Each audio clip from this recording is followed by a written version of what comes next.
السلام علیکم مائی YouTube family, امید کرتی ہوں کہ آپ سب لوگ خیریت سے ہوں گے۔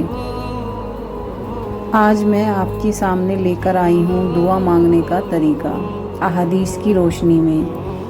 یہ ہمیں سب کو پتہ ہونا چاہیے، ہمارے ماں باپ کو، ہماری بچوں کو۔ شروع کرنے سے پہلے میری چھوٹی سی درخواست ہے، پلیز ویڈیو کو زیادہ سے زیادہ شیئر کریں تاکہ وہ سب بھی اچھی طریقے سے دعا مانگیں، اور ویڈیو کو لائک کریں، چینل کو سبسکرائب کریں۔ تو آج چل دعا مانگنے کا طریقہ احادیث کی روشنی میں۔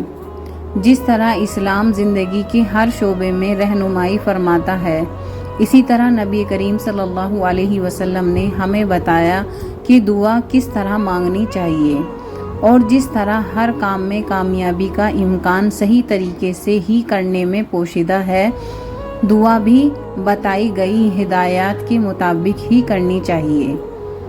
ہاتھ اٹھا کر مانگنا۔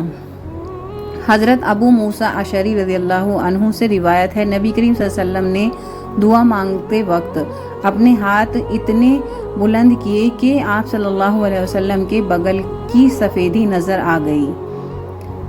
دعا قبلے رخ ہو کر مانگنا۔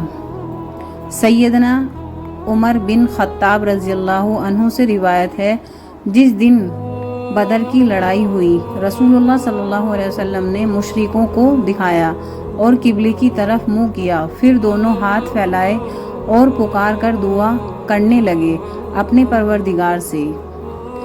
دعا میں کیا پڑھنا چاہیے؟ حمد و درود شریف پڑھنا۔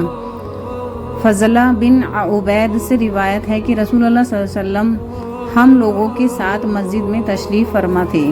اس وقت ایک شخص مسجد میں آیا، اس نے نماز پڑھی اور یہ دعا کی، اے اللہ میری مغفرت کر دے اور مجھ پر رحم فرما۔ رسول اللہ صلی اللہ علیہ وسلم نے فرمایا، اے نمازی تو نے جلدی کی، جب تو نماز پڑھ کر بیٹھے تو اللہ کی شان اور اس کی حمد بیان کرو، اور پھر مجھ پر صلاۃ درود بھیجا کرو، پھر اللہ سے دعا کرو۔ کہتے ہیں کہ اس کے بعد ایک اور شخص نے نماز پڑھی، اس نے اللہ کی حمد بیان کی اور نبی صلی اللہ علیہ وسلم پر درود بھیجا، تو نبی کریم صلی اللہ علیہ وسلم نے فرمایا، اے نمازی دعا کر، تیری دعا قبول کی جائے گی۔ عزم کے ساتھ دعا مانگا کرو۔ حضرت انس رضی اللہ تعالیٰ عنہ فرماتے ہیں کہ نبی صلی اللہ علیہ وسلم نے فرمایا، جب تم اللہ سے دعا کرو تو عزم کے ساتھ کرو، اور تم میں سے کوئی یوں نہ کہے کہ اگر تو چاہے تو مجھے عطا کر دے، کیونکہ اللہ کو کوئی بھی مجبور نہیں کر سکتا۔